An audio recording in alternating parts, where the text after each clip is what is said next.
Aujourd'hui, on se penche sur la situation au Mali, où, on peut le dire, les fondations de l'État sont en train de vaciller dangereusement. Il y a une crise, pas forcément très visible, mais qui menace de tout emporter. Alors allons-y, on va aller droit au cœur du problème.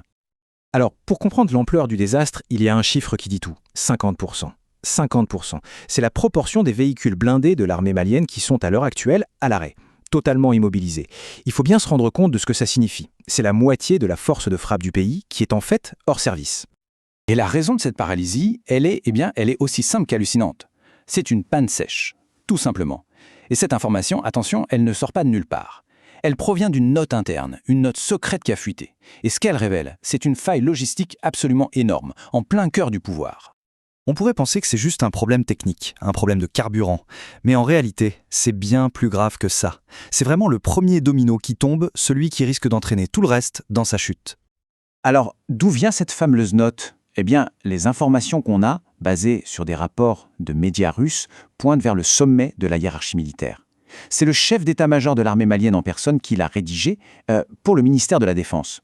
Le sujet est clair, net et précis. Une pénurie de carburant qui paralyse tout. Le message est on ne peut plus direct. Et là, pour les observateurs qui suivent la situation de près, la conclusion est assez évidente.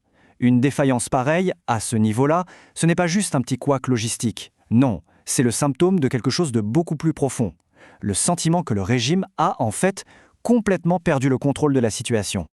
Forcément, une crise interne de cette ampleur, ça ne reste pas confiné à l'intérieur des frontières. Ça commence à faire beaucoup de bruit à l'international. Les sirènes d'alarme retentissent un peu partout et les autres pays commencent à réagir, et pas qu'un peu. Et ces réactions, elles sont pour le moins directes. On parle de la Russie, des États-Unis, de l'Allemagne, de l'Australie. La liste est longue. Et le message est le même partout, quasiment mot pour mot. Ils conseillent ou même ils exigent le départ immédiat de leurs citoyens. Quand autant de pays disent la même chose en même temps, c'est un signal extrêmement fort. C'est un signe que pour eux, la situation est peut-être en train de basculer pour de bon. Et c'est là qu'on arrive au cœur du sujet, vraiment. Pour beaucoup d'analystes cités dans les sources, la question n'est plus de savoir si le régime va s'effondrer, mais plutôt quand. C'est comme si le compte à rebours avait été enclenché. Parce que, pendant que les chancelleries s'agitent et que l'armée est à l'arrêt, il y a la vie de tous les jours. Et c'est là, dans la rue, que la crise se fait sentir le plus violemment. L'onde de choc, elle touche maintenant directement la population. Oui, il faut vraiment insister là-dessus. Ce manque de carburant, ce n'est pas juste un problème pour les militaires. C'est un problème qui paralyse absolument toute la nation. La pénurie qui immobilise un char, c'est la même qui empêche un bus de rouler ou un générateur de fonctionner. Et du coup, les conséquences, elles sont immédiates et elles sont partout. On voit une colère populaire qui monte, des manifestations contre le régime qui éclatent, les prix à la pompe atteignent des niveaux qualifiés d'imaginaires et records. Et pour couronner le tout, des groupes armés en profitent pour couper les lignes d'approvisionnement. C'est le cercle vicieux dans toute sa splendeur. En fait, ce phénomène qu'on observe au Mali, ça porte un nom. C'est ce qu'on appelle la vulnérabilité stratégique. C'est quand un problème qui semble purement logistique, comme une simple pénurie de carburant, devient en réalité un levier de pression immense. Tellement immense qu'il peut menacer la stabilité de tout un État.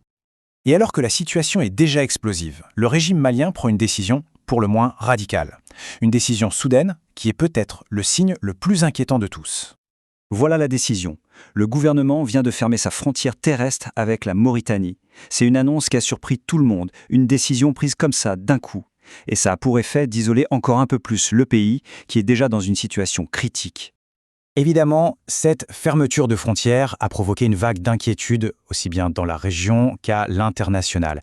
Tout le monde se pose la même question. Pourquoi ? Pourquoi maintenant ? Est-ce que c'est un signe de panique, un acte désespéré, ou est-ce que ça annonce quelque chose d'encore plus grave ?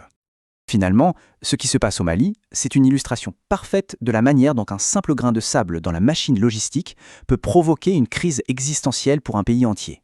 Et ça nous laisse avec cette question, qui est loin d'être simple. Quand la logistique s'effondre, qu'est-ce qui s'effondre ensuite ?